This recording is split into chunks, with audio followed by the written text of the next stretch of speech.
നമസ്കാരം പ്രവാസി മലയാളിയിലേക്ക് ഏവർക്കും സ്വാഗതം.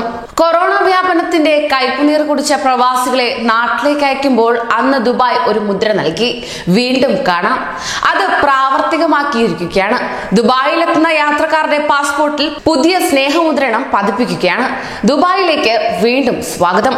COVID-19 നിയന്ത്രണങ്ങളിൽ ഇളവ് വരുത്തിയതിനു ശേഷം ദുബായ് രാജ്യാന്തര വിമാനത്താവളത്തിലെത്തുന്നവരെ സ്വാഗതം ചെയ്യാൻ Dubai general directorate of residency and foreigners affairs പ്രത്യേക സ്റ്റിക്കർ പുറത്തിറക്കിയിരിക്കുകയാണ്. നിങ്ങളുടെ രണ്ടാം രാജ്യത്തേക്ക് ഊഷ്മളമായ സ്വാഗതം എന്ന് മുദ്രണം ചെയ്ത പ്രത്യേക ലേബലാണ് GDRFA തങ്ങളുടെ രാജ്യത്തേക്ക് എത്തുന്നവർക്കായി പുറത്തിറക്കിയത്. ഇത് ദുബായിലെത്തുന്ന യാത്രക്കാരുടെ പാസ്പോർട്ടിൽ പതിച്ചു നൽകുകയും ചെയ്യും. അതേസമയം കോവിഡിനെ തുടർന്ന് സാമ്പത്തിക പ്രവർത്തനങ്ങൾ പുനരാരംഭിക്കുന്നതിനുള്ള പ്രധാന നടപടിയാണ് ദുബായ് വിമാനത്താവളങ്ങളിലൂടെ വിമാന സർവീസുകൾ പുനരാരംഭിക്കുന്നതെന്ന് GDRFA Dubai director general major general Mohammed Ahmed Almarri പറഞ്ഞു.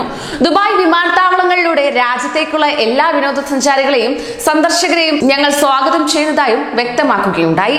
അവരുടെ രണ്ടാമത്തെ രാജ്യത്ത് എല്ലായ്പ്പോഴും സ്വീകരിക്കുന്നതിനും ഉന്നത സുരക്ഷാ ക്രമീകരണങ്ങൾ ഒരുക്കി നടപടിക്രമങ്ങൾ സുഗമമാക്കാൻ സേവന സന്നദ്ധരാണെന്നും അൽമറി വ്യക്തമാക്കിയിരിക്കുകയാണ്.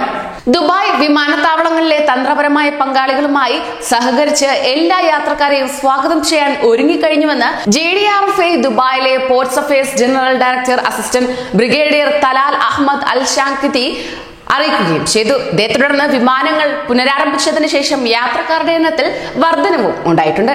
ഇത് സാമ്പത്തിക നിക്ഷേപ മേഖലകൾക്ക് ഉത്തേജനം നൽകുമെന്നും ടൂറിസം മേഖലയ്ക്ക് കൂടുതൽ പ്രതീക്ഷ നൽകുമെന്നും അദ്ദേഹം വ്യക്തമാക്കി. അങ്ങനെ കൊറോണയെ അതിജീവിച്ചുകൊണ്ട് വിദേശ രാജ്യങ്ങളിൽ കോവിഡ് നിയന്ത്രണങ്ങളിൽ കുടുങ്ങിക്കിടക്കുന്ന താമസ വിസക്കാർ ദുബായിൽ തിരിച്ചെത്തി തുടങ്ങി. ഇന്നലെ അതായത് 7-ാം തീയതി മുതൽ വിദേശ സഞ്ചാരികൾ ദുബായിൽ എത്തി തുടങ്ങിയിരിക്കുകയാണ്. അതേസമയം ഇവരുടെ പാസ്പോർട്ടുകളിലും സ്വാഗത സന്ദേശം പതിച്ചു നൽകി. ദുബായ് അവർക്കായി ഊഷ്മള വരവേൽപ്പാണ് നൽകുന്നത്.